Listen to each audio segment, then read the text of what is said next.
This is Patricia Raskin Positive Living on News Talk 630, WPRO, and 99.7 FM. The program that brings you practical strategies and positive solutions to help you live the kind of life you really want. To speak with Patricia and her guest, call 438-WPRO or toll free at 1-800-321-WPRO. Now, here's Patricia Raskin. Welcome to the second hour of Patricia Raskin Positive Living, right here on News Talk 630 WPRO 99.7 FM, and with my co-host Ron Tipp. Ron, it's great to have you on again.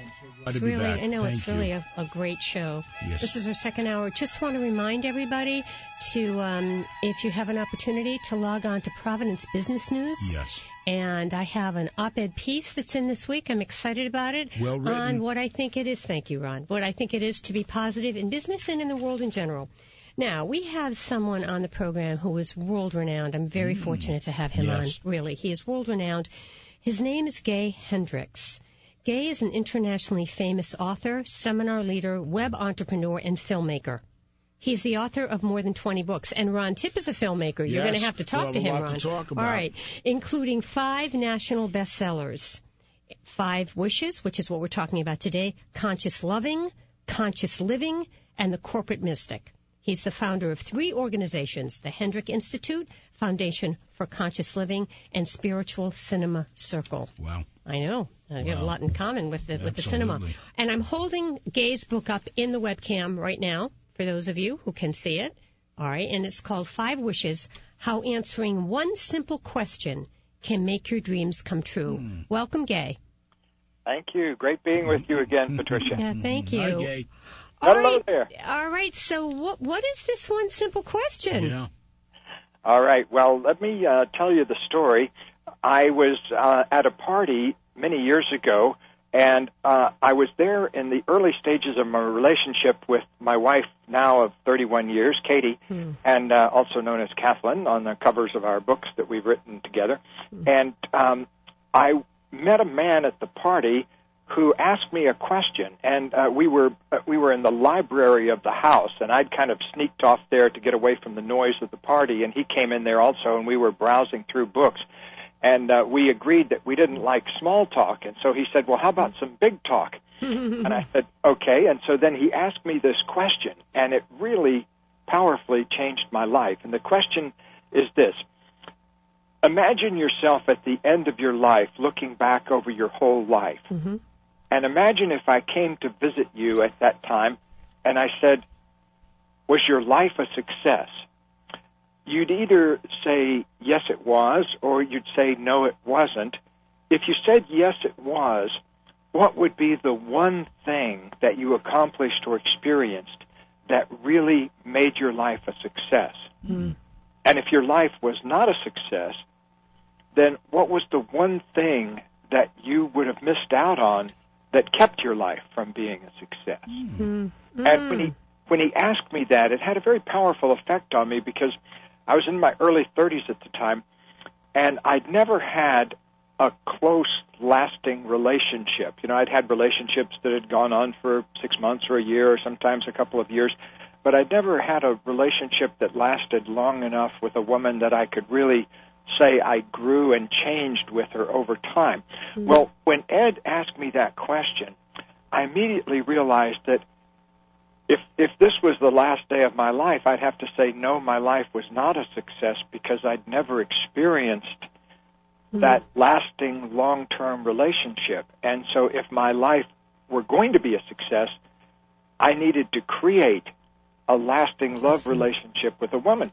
And so it immediately kind of sprung loose this big awareness in me that I needed to get my full attention on creating a close relationship because that's the most important thing to me. It's kind of working at your goals backwards in a way from the opposite side. That's interesting because, you know, when you asked that question, the first thing that came to mind for me was doing the work that I do. That to me, you know, being able to create this and pollinate through the airways and speak to so many amazing people like yourself, Gay, who are making a difference in the world, that to me is extremely fulfilling. Absolutely. So after 5 books and so many years of doing this, the big question is, How many people are actually satisfied with their lives and can answer that question from a positive point of view? Well, in my experience, that's about 3%. You're kidding. Really? Yeah. You mean the rest of the people are just miserable? Well, I think there are various forms of miserable. There's one form of miserable called going through the motions, right. And that accounts for a whole lot of people. Yeah. And I know people that are kind of sleepwalking through life, and then I know other people that when I try to wake them up, they get mad at me. But Gay, let me ask you something. Those people who are sleepwalking, many times those are the people who look successful. They have the seemingly great relationships, the children, the grandchildren, the successful businesses, prominence in the community. But that doesn't necessarily mean that they're fulfilled, right? That's really such a key point, Patricia, and that is that there's levels of fulfillment. Like I've probably had 300 successful executives in my office over the past 10 years or so who have told me one version or so of the same story. They'll say, I'm making great money. I'm making $500,000 a year, and I've got the right memberships to the right clubs, and things are going pretty good with my wife and my kids. But there's a part of me that feels like I'm dying inside because I'm not fulfilling my creative destiny. Gay, I spent 27 years in Hollywood before coming back a couple of years ago, and you're talking about the majority of people. The more success, the level of unhappiness increases exponentially. You can only have so many BMWs where you find out that the happiness factor is not tied into the car you're driving or how big your house is. Would you agree with that? I would agree with that very much because I live down in Southern California, too, and work with a lot of those same folks probably. And there is a big difference between net worth and self-worth. Right. And right. Sometimes they're inversely related to each other. I've actually, just to give you one example, this incredibly beautiful, internationally famous model, in the prime of her life, 27 years old, making $10,000, $20,000 a day for modeling, that kind of thing. She feels so miserable, and when we really get down to it, it's because she's afraid her body is disappearing on her as as her heart beats. She's getting older. And of course, if that's all you're focusing on, if you're only focusing on your body, of course it's going to deteriorate. That's the very nature of them. But at the same time, if you allow it, your spirit is growing and soaring. And so in a way, if she really gets the message I'm trying to get to her, she won't care about her body. It'll be good to have while it lasts, but what she really needs to do is open up on the spiritual and psychological level so she develops that enduring sense of self-worth that goes way beyond the body. All right, so what's your prescription? What do you say to readers who read this and say, Gay, you're absolutely right, but what do I do? How do I do it? Right. How do I get there? How do I get to fulfill these wishes? How do I get to have the dream life or the life that fulfills me on the inside, not just on the outside? Great question. What I say first is I ask them, do you have 10 seconds? And then they say, yeah. And I say, okay, it'll take you at least 10 seconds, but I've never seen it take more than 10 minutes. Would you be willing to devote between 10 seconds and 10 minutes to the project? And, of course, they say yes, because everybody's got 10 minutes. And I say, okay, right now, let's take a few minutes and ask yourself sincerely this question. Go in your imagination to the end of your life and look back over your life and ask yourself, was my life a success? And if you said yes, what is the one thing that happened for you that made a success? If that one thing isn't fully realized in your life right now, if you don't have that one thing, if you're not fully doing that one thing, put your attention on it 10 minutes a day until you make that happen. I'm sorry to interrupt, but isn't that question really answered very simply? Don't most people, and this is a great generalization, don't most people want human connection and love and the finer things in life don't matter if you have all of that personal connection to other people? Yes, that's absolutely accurate, and I think you've put your finger on something incredibly important, that the number one problem I come across out there in the world is not that people aren't smart enough to do this or anything like that, but they're in a state of despair, and that state of because they haven't had that happen, and they don't know how to make that happen. They think. Question, Gay. Are they in a state of despair because of what they're hearing out there all the time? I mean, why are they in that? Well, they're in a state of despair for a couple of reasons. One is because it's easier to get up a conversation about despair out there in the world than it is to get up a conversation about how well things are going. It's easier to complain. Much It easier is. to complain. Yeah, if you sit down at a bar and say, boy, my life is going fantastically well, you'll have an instant circle of empty seats around you. They'll bang you in the head with a beer bottle. That's right. Yeah. And there's another couple of aspects to that, though. It's not only kind of more socially easy if you complain a lot, but also human beings have been wired for thousands, hundreds of thousands of years to deal with adversity. And so we're cultivating kind of a new set of muscles in our body and a new set of nerve endings, which is allowing us to feel better for longer and longer periods of time without having adversity happen. And so it's kind of like we're growing a new human nervous system as we speak here. And one thing we all have to do is make a commitment to allowing ourselves to have things go better and to be more positive for longer and longer periods of time. That's why we do the show, Gay. That's right. Fabulous. And on that note, we're going to see implanting those new images in our brain and staying with them. That's right. All right, we're going to take a break. Our guest is the world-renowned, and he really is, Gay Hendricks, who's an internationally famous author, seminar leader, web entrepreneur, and filmmaker. He's the author of more than 20 books. We're talking about his book, 5 Wishes, and also his book 5 Wishes he's made a movie about it, which is all over the internet. So we'll have to talk about that so people can find it on the internet. Is there a way they can find it on the internet quickly before break? Yes, do a quick Google search for 5 Wishes movie. Okay. And it'll come up a bunch of places. All right. You're listening to Patricia Raskin Positive Living right here on News Talk 630 WPRO on 99.7 FM and on the web at 630WPRO.com. I'm here with my co-host, Ron Tipp, and we will come back with Gay Hendricks. And if you want to know how to make your wishes come true, call us and Gay will answer you. 438-WPRO, 800-321-WPRO. Stay tuned. We'll be right back. Hi, everyone. We are back. You are listening to Patricia Raskin, Positive Living, right here on News Talk 630 WPRO 99.7 FM and on the web at 630WPRO.com. And I'm here with Ron Tipp, who's waving to everybody. Hi, everybody. My lively co-host. Oh, yes. And we have with us world-renowned Gay Hedricks, an internationally famous author, seminar leader, web entrepreneur, and filmmaker.